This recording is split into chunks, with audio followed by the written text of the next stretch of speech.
said to me, if you become a soldier, you'll be general. If you become a monk, you'll end up pope. Instead, and I'm going to give you the rest of that at the end, it's a quote that aligns with my perspective on life and peer work, whether it be the individuals or the peer workforce. It's about potential and carving our own path. I'm Phoebe Kingston. Hands up all the peer workers in the house. Excellent, that's great. I'm a very passionate peer worker myself, amongst all sorts, and I'm absolutely thrilled to be here for the WA book launch of Peer Work in Australia. A revolutionary book setting a new standard in the understanding of peer work, arguably the first of its kind in the world, and one of the most comprehensive overviews of peer work ever produced. Peer work has a rich and complex history, and its rightful place in the mental health sector has historically and presently is not and has not been without its challenges: personal, professional, organisational, bureaucratic, systemic, financial, educational and political. The first peer work was in 1793 when Jean-Baptiste Pouchin hired service users. And we were to wait about 2 centuries though before we would see peer work embedded in our mainstream services, everyday service provision.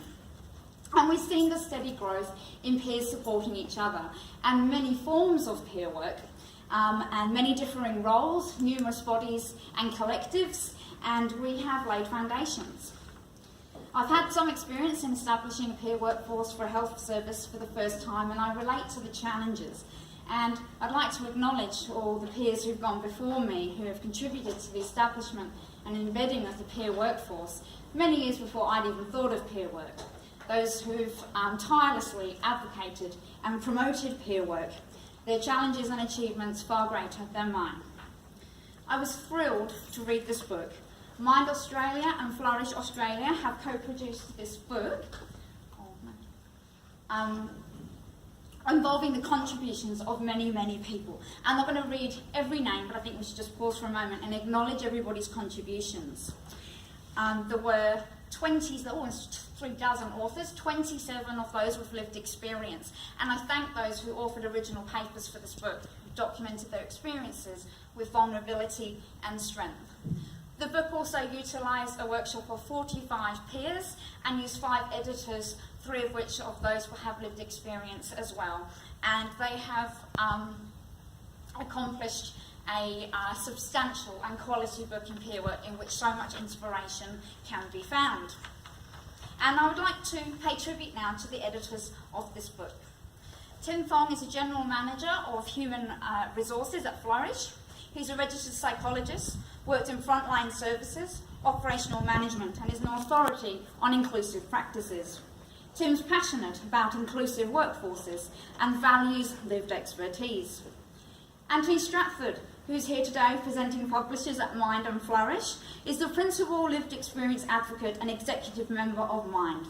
Is a visiting scholar at the Yale University School of Medicine. Anthony informs systemic change at national and international level and has helped enable the wide dissemination of research in peer work. Erin Dathi Jayakadi has a lived experience of distress, is the leader of the Consumer and Carer Participation team at Mind. She's instrumental in the expansion of the consumer workforce at Mind. Erin Dathi utilises a human rights framework, works for the Mental Health Tribunal, and was previously a board member for the Victorian Mental Illness Awareness Council. Janet Ma, AM, and that was the Order of Australia Medal, and I didn't realise that OAM was often shortened to AM, and I read that and thought, wow, AM, wow, she's a morning person, and I was just like immediately impressed already. Janet is one of our elders. Her lived experience saw her become an activist and advocate for rights, equality and participation. Janet was a National Mental Health Commissioner, board member, lived experience advisor, author, mentor and trainer for many across the disability, mental health and consumer communities. And Faye Jackson is the General Manager of Inclusion at Flourish, Deputy Commissioner with the New South Wales Mental Health Commission and founder of Vision at Mind. Faye began her career in mental health as a voluntary advocate, went on to peer work, then manager of peer work, and director of consumer, carer and community affairs within the South East Sydney Illawarra area mental health service. Faye is also a member of the National Consumer and Carer Reference Group and a lived experience member of the New South Wales Health Agency of Clinical Innovation and Clinical Excellence Commission Council. Now, these 5 highly credentialed and impressive authors have accomplished a truly great amalgamation of what we want everyone to know about peer work. The book is a comprehensive compilation of personal accounts, summaries, research, evidence base, the successes, the failures, the associated lessons learnt, the history, the challenges, the engagement, the growth in the peer workforce, and the championing, advocacy, and sharing future perspectives of peer work. Once I picked it up, I couldn't put it down, and I've got a 23-month-old, that does say something. I just left him in his PJs for like a week, and we got through, he's fine. But I really found this book invigorating and inspiring, and there's nothing I love more than to be inspired by incredible work of others. When invited here, I was urged to share my dream for the future of peer work, and it's a privilege to do so. And whilst what I'm about to say may seem inconceivable to some, my dreams for the future of mental health and peer work are inspired by my knowledge of what exists elsewhere and conversations already taking place here and around the world. In the future that I would like to see, I'll describe it briefly first and unpack it a bit after. It has 3 elements which I'll summarise at the end. My idea is a future where peer workers are enabled by a non-reductionist system to support those in distress, partly by raising awareness of the alternative frameworks of understanding your personal experience, other than a purely biological one, biopsychiatry. In my imagining, biological psychiatry may have become an alternative treatment for those who still wish to seek solace in the diagnosis and prescription, and the biomedical model holds comfort for some. However, I'm most passionate about self-empowerment, and to me that means a system that offers many understandings and enables genuine choice in how we understand ourselves and our experiences, and how those understandings will guide our supports. Whether it's a belief in mental illness, psycho-spiritual crisis, or we view ourselves as impacted by trauma and not sick at all. So to elaborate a little, other understandings of distress that fall outside the dominance of the biodeterminist lens so many of our health professionals use can offer ideas, answers, solutions, pertinent questions even. For example, social, cultural, spiritual, trauma frameworks, and others that consider geosocial political contexts and individual psychology and life experience. Drawing on Slade et al., Bridgenath's article regarding the application of the CHIME framework, which is a recovery framework, not one for understanding distress, signals that, and I'll quote, "It is important," and I'm adding here that the system and the professionals in it, including peer workers, remain cognizant of the association between socioeconomic power, mental illness, and recovery, particularly when designing programs to effect change, because the association between feeling powerless, socioeconomic instability, and mental health is well established. It is argued that many aspects of mental and emotional distress are better attributed to a person's status regarding the actual social determinants of health than any form of mental disorder. So much human distress is derived by our experience of social injustice and our lack of power over the things that directly affect our lives and therefore our mental health. The Power Threat Meaning Framework, currently taking the world by storm, is a great example of one of the many alternatives on offer. That framework can create the conditions for self-empowerment.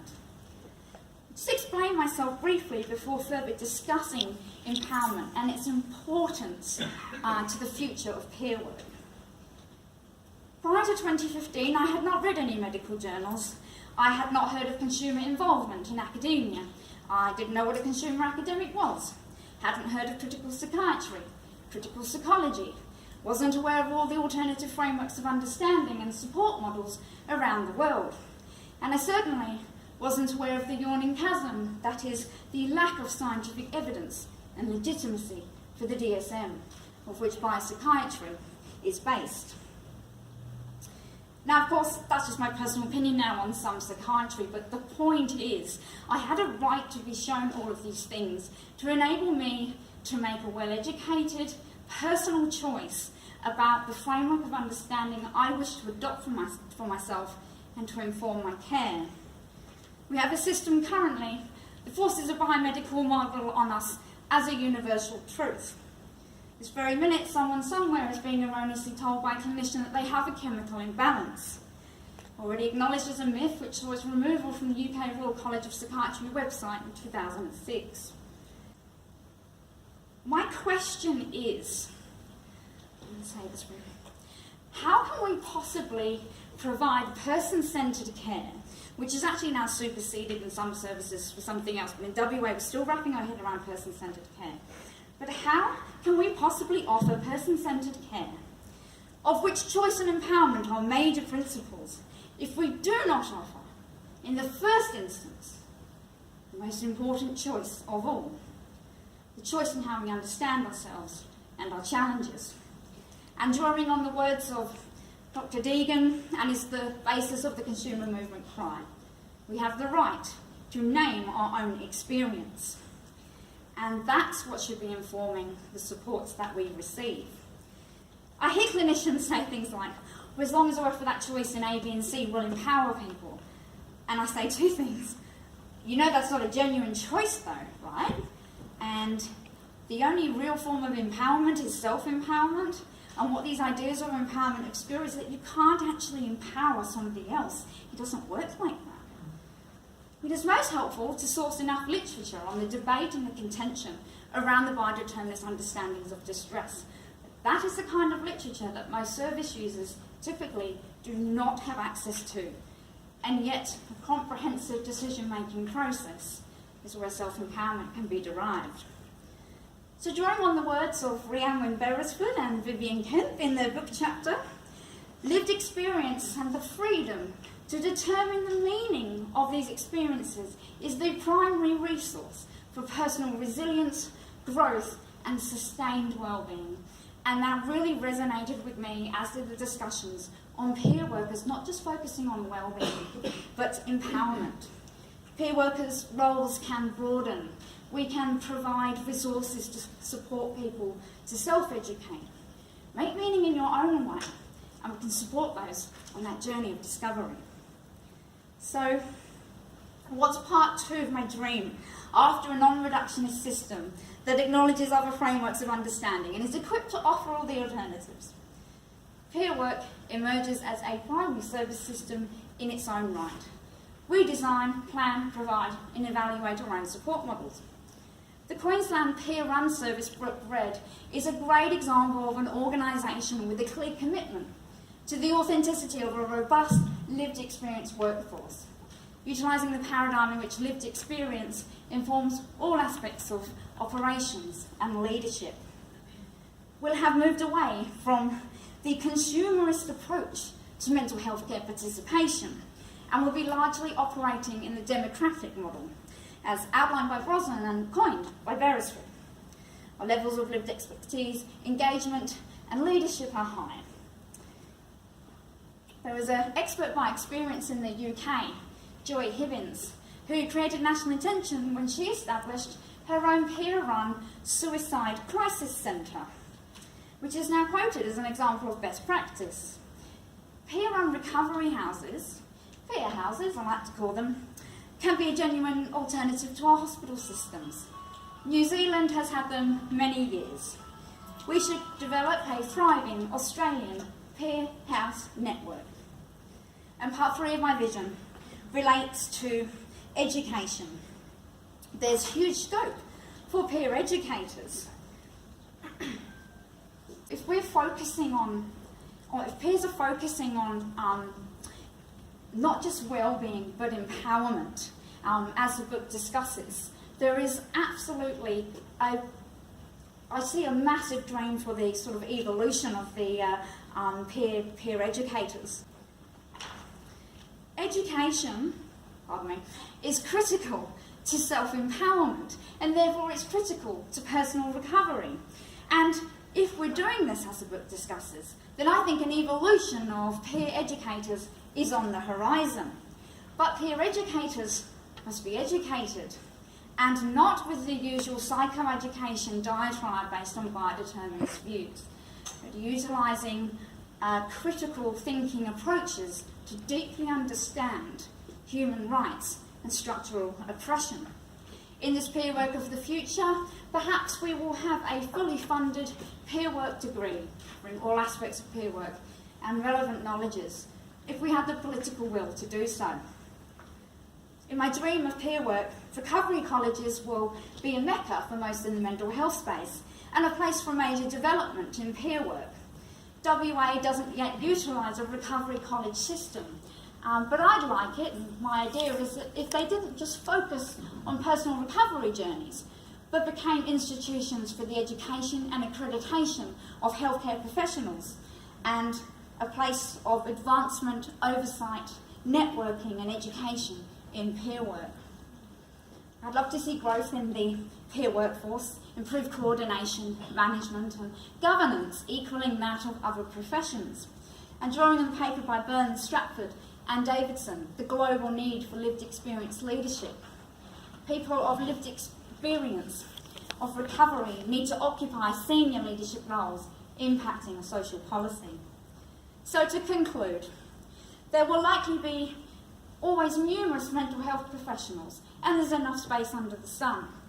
However, I feel that biological psychiatry has historically been responsible for a lot of damage, trauma, the unforgivable abuse of power and contravention on human rights, and I'm not sure it will ever fully recover. And in the words of Michael Cornwall, it is not a case of if it will collapse, but when. Biological psychiatry is based on a logical fallacy that emotional distress must be caused by physical disease, and for that reason, it cannot endure. And so the three elements of my dream are: 1, knowledge is power, the power to self-determine. 2, lived experience leadership at all levels. And 3, further education in peer work. I dream of further empowerment through choice and further choice through empowerment. And to finish, I would like to see the passion and commitment of experts by experience continue, the advocacy and activism continue, and the championing and the courage continue, and the evolution of a peer workforce that continues to have an impactful and transformative nature that births a new age in mental health care. The genesis of our work was human rights atrocities, but for adua ad alta, through hardship, great heights are reached. So join us in this fight against oppression, and we'll create a future where the peer work professions shine as brightly as our passion for our rights. May we keep humility, learn from one another, and always stand proud on the shoulders of giants. And now I will finish that quote to remind us to make our own way, be our authentic selves, and be all that we can be. My mother said to me, if you become a soldier, you'll be general. If you become a monk, you'll end up pope. Instead, I became a painter and ended up Picasso, Pablo Picasso. Thank you for listening.